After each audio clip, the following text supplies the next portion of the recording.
కేంద్రంలోని మోడీ ప్రభుత్వం, రాష్ట్రంలోని చంద్రబాబు ప్రభుత్వం రైతుల పాలిట శాపాలుగా మారిపోయాయి. ఏ పంటకు గిట్టుబాటు ధర లభించడం లేదు. అసలు అడిగేవారు లేరు, కొనేవారు లేరు. ప్రభుత్వం కొనుగోలు కేంద్రాలు ఏర్పాటు చేయలేదు. చివరికి ఏమైందంటే వ్యవసాయం గిట్టుబాటు కాక వ్యవసాయము దండుగానే పరిస్థితి వచ్చేసింది. మొక్కజొన్న రైతుల పరిస్థితి చాలా దయనీయంగా ఉంది. ఈ రబీ సీజన్లో 42,06,000 మెట్రిక్ టన్నులు దిగుబడి వచ్చింది. ఇది మొక్కజొన్న.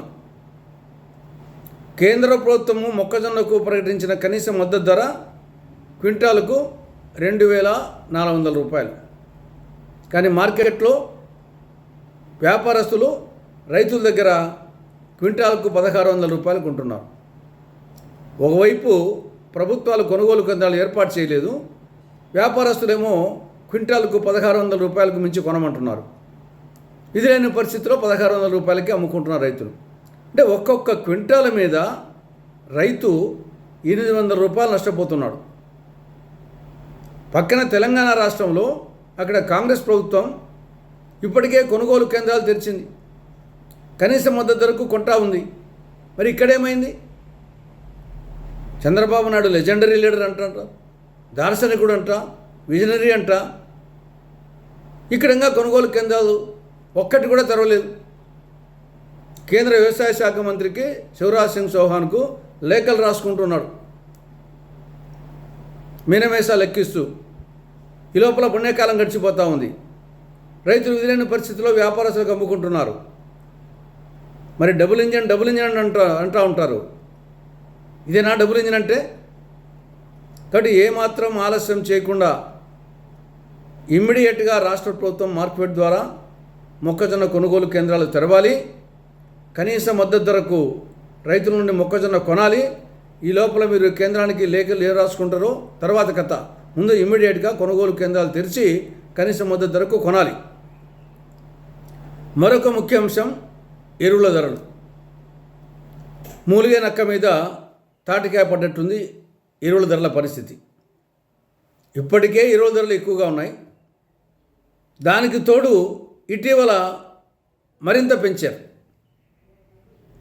24,08 ఈ రసాయనిక ఎరువు 50 కేజీల బస్తా మొన్నటి వరకు 1,700 రూపాయలు ఉండేది. ఇప్పుడు అమాంతంగా 2,150 రూపాయలకు పెరిగింది. అంటే ఒక్క బస్తా మీద 450 రూపాయలు పెరిగింది. మ్యూరేట్ ఆఫ్ పొటాషియం మొన్నటి వరకు 50 కేజీల బస్తా 1,800 రూపాయలు ఉండేది. ఇప్పుడు 1,975 రూపాయలు, అంటే 170 రూపాయలు పెరిగింది ఒక బస్తా మీద. ఇక 14, 35, 14 మొన్నటి వరకు 50 కేజీల బస్తా 1,950 రూపాయలు ఉండేది.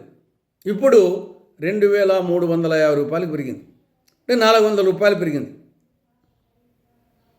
అంటే ఇప్పటికే వ్యవసాయం గిట్టుబాటు కాక అల్లాడిపోతూ ఉంటే పెట్టుబడి ఖర్చు ఎరువుల రూపంలో మరింత పెరుగుతూ ఉంది. ఎలా రైతు తట్టుకుంటాడు? అది ఇమ్మీడియట్గా పెరిగిన ఎరువుల ధరలు తగ్గించాలని కాంగ్రెస్ పార్టీ డిమాండ్ చేస్తూ ఉంది. మరొక ముఖ్య అంశం డీజిల్ కొరత. రైతులను, ప్రత్యేకించి ఆక్వా రైతులను తీవ్ర ఇబ్బందులకు గురి చేస్తూ ఉంది. రైతుల ట్రాక్టర్లకు డీజిల్ లభించడం లేదు, వ్యవసాయ పనులు కుంటుపడిపోయినాయి. వరి కోత యంత్రాలకు డీజిల్ లభించడం లేదు, దానివల్ల వరి కోతలు నిలిచిపోయినాయి. ఇక ఆక్వా రైతులు, చేపల రైతులు, రొయ్యల రైతులకు వాళ్ళకు మెయింటైన్ చేయాలంటే ఏరియేటర్లు కావాలి. ఆ యొక్క టెంపరేచర్ మెయింటైన్ చేయాలంటే ఏరియేటర్లు కావాలి. దానికి ఏరియేటర్ల నిర్వహణకు డీజిల్ కావాలి. డీజిల్ లభించడం లేదు. కుయోమరో అంటున్నారు, కాళ్ళ బేరాన్ని కాళ్ళు పట్టుకుంటున్నారు, మాకు డీజిల్ సప్లై చేయమని చెప్పేసి. లేకుంటే కోట్ల రూపాయల నష్టం.